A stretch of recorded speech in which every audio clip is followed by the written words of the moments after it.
Hello everyone, my name is Heather and welcome to the channel Bookables. So I've already talked about my favorite books of 2024. Now we have to talk about books that I really didn't like. I don't love filming this because I know there's always people out there that will like a book that I talk about that I did not like, and they will probably get their feelings hurt, and I'm sorry. The name of the game for this is always just being fully transparent with you guys if I liked a book, if I didn't like a book, and always saying that if you did like a book that I didn't like, that is okay. Everyone has different opinions. There's so many friends I have that love books that I can't stand, and there's so many friends I have that hate books that I love. And you know what? We're still friends because people have different opinions. So if I talk about any book today that you're like, oh my gosh, I love this book and she is so wrong, that's totally fine. You have your own opinion. I'm glad you love that book. There's an audience for every book, I will always say, but these are just books that I didn't like, and that is how the cookie crumbles. I have this split up into two different categories. First up, I have books that I just generally did not like, just kind of borderline hated almost. I don't use that term lightly. And then I have a section of books that disappointed me, that books I was going into expecting to love and was sadly let down by. So I consider that different from like really disliking. They just disappointed me. So I'm gonna start off with books that I just really generally did not like. So buckle up, don't leave a comment, and let's go. Probably my number one least favorite book that I read in 2024 was If You Hate Me by Helena Hunting. I loathe this book. I don't give 1 stars out, but I would probably give this like not even a 1 star, like a half a star. No. So I read this book because I have read a few of Helena Hunting's books before in the past. In fact, one of my favorite romances is Kiss My Cupcake. I love that one. It's an underrated, steamy romance. So I thought this one was really good. I was really reading it because I wanted to do a video at the time of like brothers, best friends, and this is exactly what that was. It was about a character that has a twin brother, and she basically, I think, loses her job and then also gets dumped, and so she has to move in with her twin brother and his best friend, who I think his name's Tristan. I don't even know. Do I know their names? No. But they're on an ice hockey team together, and so her and Tristan basically start hooking up even though they loathe each other and just hate each other. And it was not good. There was like, if you want books that are 90% steamy times and maybe 5% plot, check this one out. But there was no character development. There were several cringy, steamy scenes that I was like, why? Like, no. I know she's continuing on this series and I would not go near it at all. No. Next up, we have Love Letters to a Serial Killer. I forget this author. This is kind of one that I really didn't like and also was disappointed by because it sounded like a really cool premise. That's what drew me in, was the cover and the premise. Basically, it's about a woman that starts to get really into true crime, as a lot of us do. That's how it goes, I think, in this day and age. And she becomes obsessed with this one case that's kind of near her, and she decides to start writing this serial killer letters while he's in prison. At first, it's like, I hate you, how could you do this? And he starts writing back, and he's like, and then she starts developing feelings for him. And so throughout the book, he gets released from prison, things happen, and you think it just sounds so much more interesting, but nothing happens, like nothing at all. It makes no sense for me. The ending, it just wasn't as good as it could have been. It was just not, I don't have much words to say, like I didn't like viscerally hate this book, but it was just not good. And that's my opinion, and I'm sticking to it. Next up, we have The Au Pair Affair by Tessa Bailey. I have read a lot of Tessa Bailey books. I've done videos on Tessa Bailey, and I've learned with her, I either really love her books or I hate her books. And I have to say, her past few releases I have not liked. This is her second book in her like kind of sports romance series. The first book last year was Fangirl Down. This one is The Au Pair Affair. This one's kind of a Grumpy Meets Sunshine. It's about an ice hockey player, and he has to hire a nanny who is the best friend in our first books.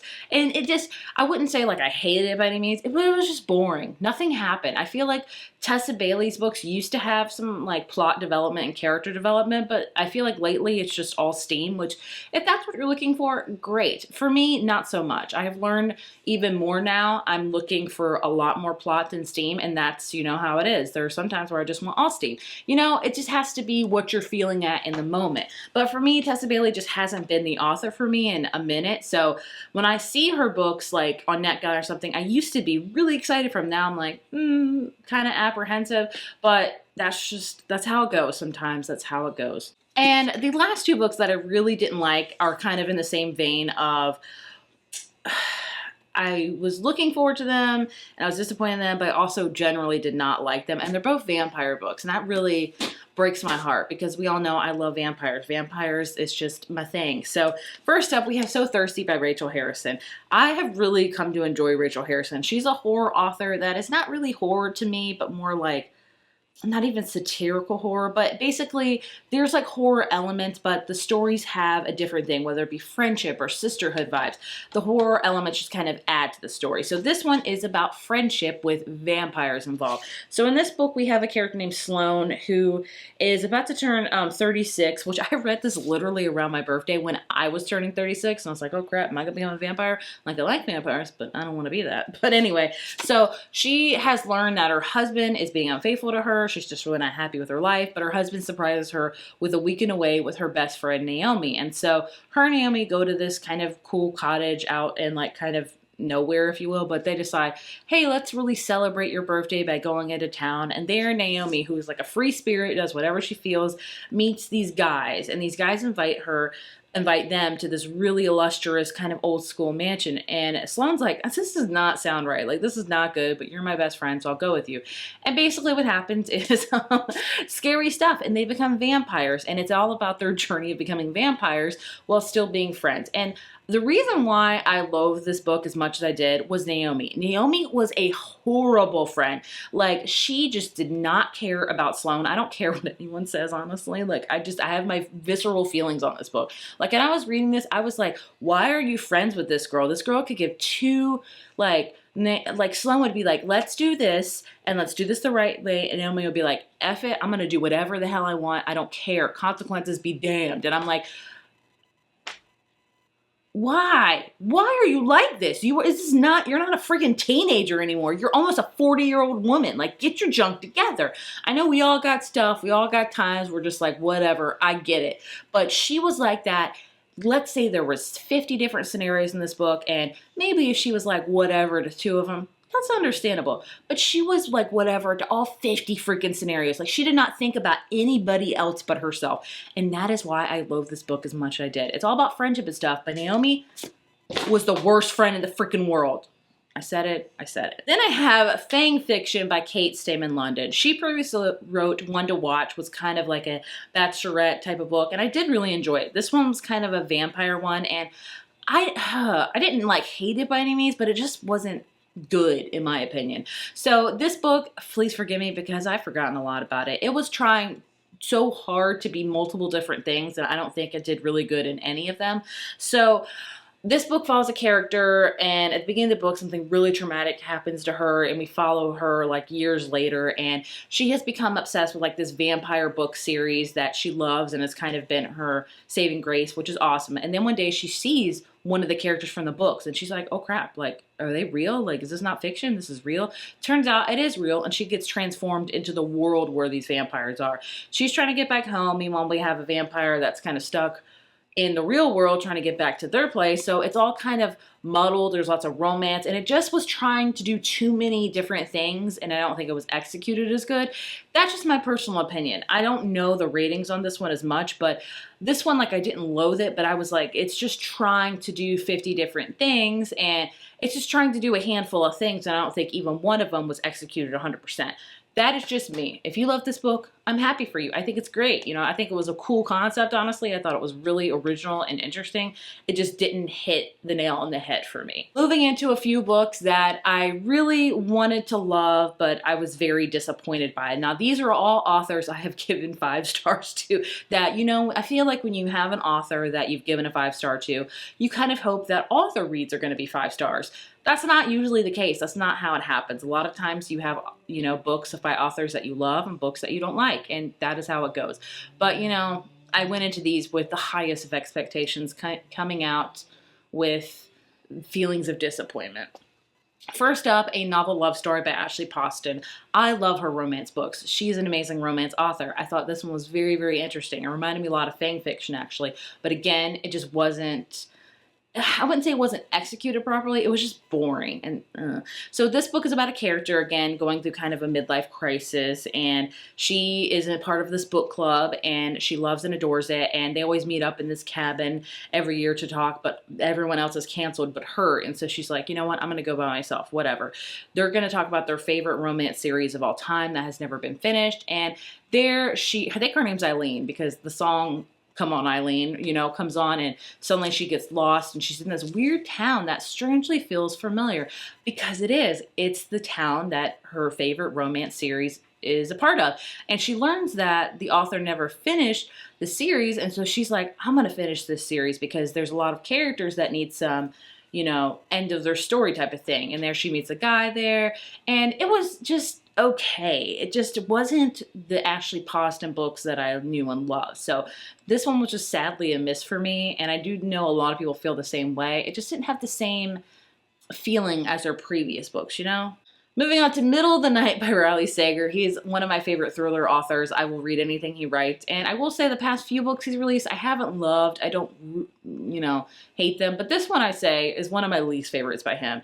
This is about a guy that returns home to his childhood home after his parents like move away and he's trying to fix up their affairs and stuff like that. But it's really traumatic for him because when he was younger, him and his best friend would always go camping in their backyard, but his best friend went missing many, many years ago. Now this guy's starting to hear things and maybe he's like, I'm going to figure out what really happened to my best friend all those years ago.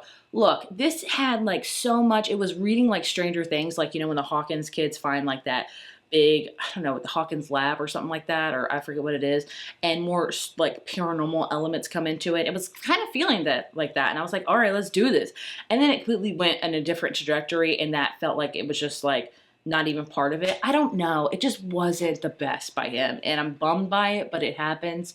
But I am bummed by it. I have The Lost Story by Meg Shaver. This one hurts me because my favorite book of last year was The Wishing Game by her. I loved and adored it. It was kind of like Willy Wonka meets very heartwarming vibes, like fantastical, and I was obsessed with it. This one is very much inspired by C.S. Lewis. This one is very much inspired by C.S. Lewis, The Chronicles of Narnia, The Lion, Witch, and the Wardrobe in particular. We follow we follow a girl that at the beginning of the book, she knows that she's adopted and her adopted mom passes away and she's very sad about it, honestly. But then she decides maybe to look into her real family and figure out what's going on. And she learns that she has a half-sister she never knew about. And what's even more interesting is that she learns that her half-sister went missing in like the Shenandoah National Forest in National Park maybe in West Virginia many, many years ago, was never found. So she's like, I just have a feeling she's still out there. So she contacts this guy, I want to say his name's Rafe, I could be wrong, who is known to like really help find missing girls, like that is his shtick.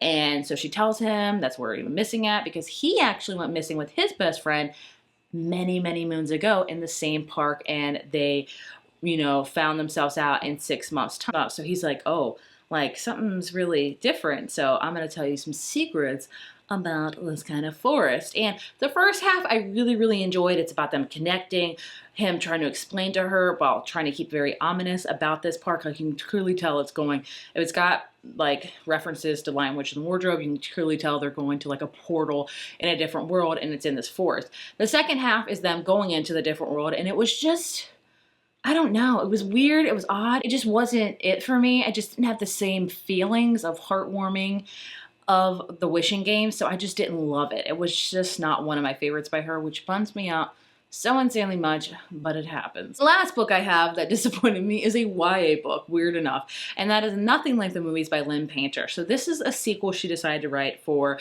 Better Than the Movies, which is one of my favorite YA romances of all time. It's just adorable. It's like a love letter to rom-coms. Like every chapter began with a different quote from a romance movie, like 10 Things I Hate About You, When Harry Met Sally. Like I ate that jank up. And the reason why I did not like Nothing Like the Movies is because it didn't need to be written. It did not need to be a sequel. I understand why the author and the publisher did it because Better Than the Movies is still pretty popular on TikTok and Bookstagram and things like that. So why not capitalize on it and know that people will buy it because they love that first book so much? I get it. Get the coin. I get it. But it just didn't need to be written. There was just I didn't feel like after Nothing, I didn't feel like better than the movies. When I finished it, I was like, this needs a sequel ASAP. I was good with Liz and Wes's story. I feel completed with it.